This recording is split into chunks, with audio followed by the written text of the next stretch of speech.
Now we have a question which says, what sum of money will amount to rupees 3,630 in 2 years at 10% per annum compound interest?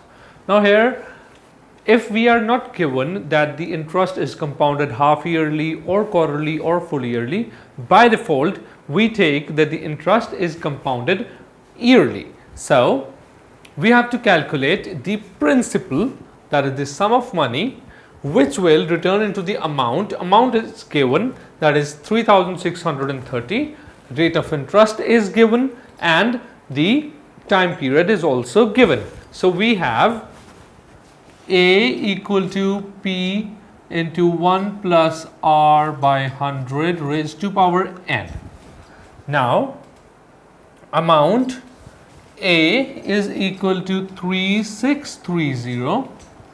We have R that is equal to 10, N that is equal to 2. So we keep all these things in this formula. We have to find out P. We get 3630 is equal to P that we have to find into 1 plus R is 10 upon 100 raised to power 2. So we have 3630 is equal to P into 11 by 10 into 11 by 10.